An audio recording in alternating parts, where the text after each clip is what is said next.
Friends, ఈరోజు వీడియోలో మనం ఎటువంటి సాఫ్ట్వేర్ యూస్ చేయకుండా 5 మెథడ్స్లో స్క్రీన్ షాట్ ఎలా తీయాలో చూద్దాం. ఈ వీడియోలోకి వెళ్లే ముందు ఒక లైక్ చేయండి. ఫస్ట్ నేను ఒక ఇమేజ్ ఓపెన్ చేసుకుంటున్నా. ఫస్ట్ మెథడ్ వచ్చేటప్పటికి మన కీబోర్డ్ లో విండోస్ బటన్ ఉంటది కదా, విండోస్ బటన్ హోల్డ్ చేసి అలాగే మనకి ప్రింట్ స్క్రీన్ బటన్ కూడా ఉంటది, అది ప్రెస్ చేశారు అంటే మనకి స్క్రీన్ షాట్ వచ్చుద్ది. స్క్రీన్ షాట్ కూడా మనకి సేవ్ అయిపోద్ది. ఇది ఎక్కడ సేవ్ అవుద్ది అంటే దిస్ పీసీలో పిక్చర్స్ ఫోల్డర్ లో ఇక్కడ స్క్రీన్ షాట్స్ అనే ఒక ఫోల్డర్ క్రియేట్ అయ్యి అందులో సేవ్ అయిపోద్ది.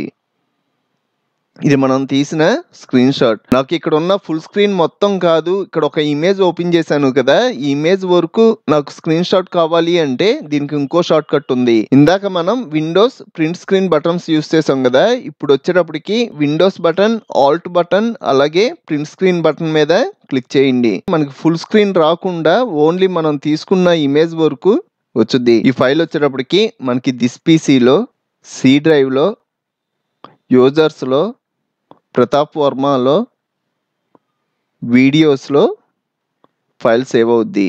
ఇలాగ మనం ఓన్లీ విండో వరకు స్క్రీన్ షాట్ తీయాలి అన్న తీయచ్చు. మనకి ఇలాగ ఇమేజే కాదు, సపోజ్ మీరు దిస్ పీసీ ఓపెన్ చేశారనుకోండి, ఈ విండో వరకు కావాలి అంటే ఇప్పుడు నేను చెప్పిన షార్ట్ కట్ యూస్ చేస్తారు. లేదు నాకు మొత్తం ఫుల్ స్క్రీన్ కావాలి అంటే ఫస్ట్ మెథడ్లో చెప్పాను కదా, అలాగా షార్ట్ కట్ యూస్ చేయడమే. నెక్స్ట్ థర్డ్ మెథడ్ వచ్చేటప్పటికి మన కీబోర్డ్లో ప్రింట్ స్క్రీన్ బటన్ ఉంటుంది కదా, ఈ ప్రింట్ స్క్రీన్ బటన్ ప్రెస్ చేశారు అంటే మనకి ఈ స్క్రీన్ అంతా కాపీ అవుద్ది. నెక్స్ట్ మీరు ఎంఎస్ పెయింట్ కానీ, ఎంఎస్ వర్డ్ కానీ, లేదంటే ఫోటోషాప్ కానీ ఏదైనా యూస్ చేయొచ్చు. నేను వచ్చేటప్పటికి ఎంఎస్ పెయింట్ యూస్ చేస్తున్నా. ఇందులో కంట్రోల్-V అన్నారు అనుకోండి, మనం కాపీ చేసిన స్క్రీన్ ఇక్కడ పేస్ట్ అవుద్ది. నెక్స్ట్ దీన్ని మనం సేవ్ చేసుకోవాలి అంటే పైన మనకి సేవ్ ఆప్షన్ ఉంటుంది. ఈ సేవ్ మీద క్లిక్ చేసి ఈ ఫైల్ మీకు ఎక్కడ సేవ్ అవ్వాలి, నాకు డెస్క్టాప్ మీద సేవ్ అవ్వాలి. ఫార్మాట్ ఏ ఫార్మాట్లో కావాలి, మీకు జేపీఈజీ ఫార్మాట్లో కావాలా, పిఎన్జీ కావాలా, ఇక్కడ ఆప్షన్స్ ఉంటాయి. సపోజ్ నాకు జేపీఈజీ ఫార్మాట్లో కావాలి అంటే సెలెక్ట్ చేసుకొని నేమ్ ఏమైనా ఇవ్వాలి అంటే ఇవ్వచ్చు. ఇమేజ్ సేవ్ అంటున్నా. మనకు డెస్క్టాప్ మీద ఒక ఇమేజ్ రూపంలో సేవ్ చేసుకుంటాం. ఈ ప్రింట్ స్క్రీన్ మొత్తం నేను ల్యాప్టాప్లోనే చేశాను. కొన్ని కంపెనీలకు సంబంధించిన ల్యాప్టాప్ల్లో డైరెక్ట్గా ప్రింట్ స్క్రీన్ బటన్ పనిచేయట్లా. మీరు డైరెక్ట్గా ప్రింట్ స్క్రీన్ బటన్ యూస్ చేయండి. మీ ల్యాప్టాప్లో వర్క్ అవ్వకపోతే మనకి కీబోర్డ్లో విండోస్ బటన్ పక్కన FN బటన్ ఉంటుంది. ఈ FN బటన్ హోల్డ్ చేసి పట్టుకొని ప్రింట్ స్క్రీన్ ప్రెస్ చేశారు అంటే మనకి ప్రింట్ స్క్రీన్ రన్ అవుద్ది. సేమ్ ఇలాగా ఫుల్ స్క్రీన్ కాకుండా విండో వరకు కావాలి అంటే క్యాలిక్యులేటర్ అని టైప్ చేస్తున్నా. ఈ స్క్రీన్ మొత్తం కాకుండా ఈ క్యాలిక్యులేటర్ వరకు కావాలనుకోండి, దీనికి షార్ట్ కట్ వచ్చేటప్పటికి Alt print screen. Next MS paint లోకి వెళ్ళి మీరు ఎంఎస్ వర్డ్ లోకి అయినా వెళ్ళొచ్చు. నేను ఎంఎస్ వర్డ్ లోకి వెళ్ళి పేస్ట్ చేస్తున్నా.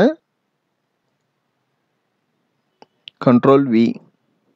ఇలాగా మనకి క్యాలిక్యులేటర్ వరకే వచ్చుద్ది. ఇంకా మనకి ఫైనల్ మెథడ్ వచ్చేటప్పటికి ఇక్కడ టైప్ హియర్ టు స్ట్రెచ్ ఉంది కదా, ఇందులో స్నిప్పింగ్ టూల్ ఇక్కడ మనకు కనబడుతుంది కదా, దీని మీద క్లిక్ చేసి ఈ మోడ్ మీద క్లిక్ చేసాము అంటే ఇక్కడ మనకి 4 ఆప్షన్స్ వస్తాయి. ఈ స్నిప్పింగ్ టూల్ లోకి మనం షార్ట్ కట్ లో కూడా రావచ్చు. షార్ట్ కట్ వచ్చేటప్పటికి Windows button, shift button, S అన్నారు అంటే ఆ 4 ఆప్షన్స్ ఇక్కడ కనబడతాయి. మనకి ఫస్ట్ ఆప్షన్ వచ్చేటప్పటికి రెక్టాంగులర్ స్నిప్, అంటే మీరు ఒక బాక్స్ రూపంలో డ్రా చేసి దాని వరకు స్క్రీన్ షాట్ తీయచ్చు.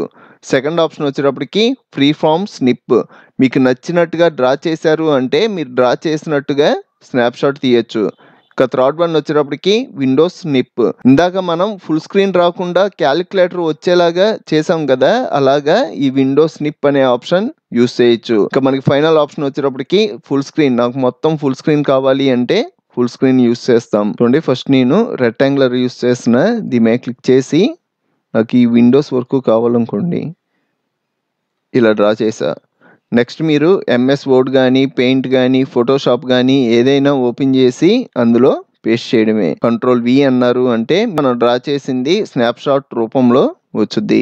డెస్క్టాప్ మీదే కాదు, సపోజ్ నేను ఇమేజ్ ఓపెన్ చేస్తున్నా, మళ్ళీ షార్ట్ కట్ యూస్ చేస్తున్నా. ఈ షార్ట్ కట్ వచ్చేటప్పటికి మీరు డ్రైవ్స్ లో ఉన్నా కూడా రన్ అవుద్ది. Windows shift S. Next free form snip.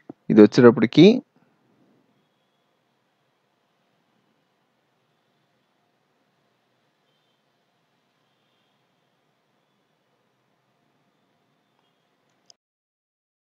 Copy అయిపోయింది. నెక్స్ట్ మీరు ఎంఎస్ పెయింట్ లోకి వెళ్ళి అందులో పేస్ట్ చేస్తున్నా.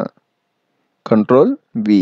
మళ్ళీ షార్ట్ కట్ ఇక్కడ యూస్ చేస్తున్న విండోస్ షిఫ్ట్ ఎస్.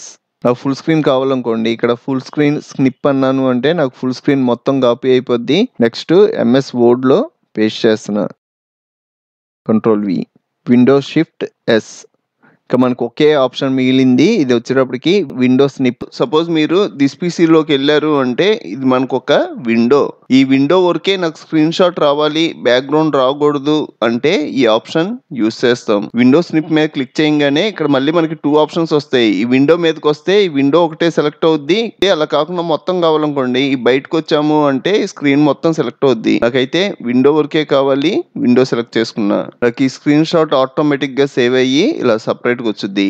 దీన్ని మీరు సేవ్ చేసుకోవాలి అంటే ఇక్కడ క్లిక్ చేసి సేవ్ చేసుకుంటారు. లేకపోతే సింపుల్ గా ఎంఎస్ పెయింట్ ఓపెన్ చేసి కంట్రోల్ వి అన్నా కూడా ఆ విండో వరకు ఇక్కడ పేస్ట్ అవుద్ది. సేవ్ లో ఇక్కడ మనకు కావాల్సిన ఫార్మాట్ సెలెక్ట్ చేసుకొని సేవ్ చేసుకుంటాం. చూసారు కదా ఫ్రెండ్స్, నా టీచింగ్ మీకు నచ్చితే ఒక లైక్ చేయండి. మీకు ఇంకా కంప్యూటర్ ట్యుటోరియల్స్ కావాలి అంటే ఇప్పుడు మీరు చూస్తున్న వీడియో పైన కంప్యూటర్ ట్యుటోరియల్స్ ప్లేలిస్ట్ లింక్ ఇచ్చాను, అక్కడ క్లిక్ చేసి ట్యుటోరియల్స్ అన్ని చూడండి. అలాగే మన ఛానల్లో మనకి బాగా యూజ్ అయ్యే చాలా సాఫ్ట్వేర్లు ఫుల్ కోర్సులు చెప్పాను, ఒకసారి మన ఛానల్కి వెళ్ళి చెక్ చేయండి.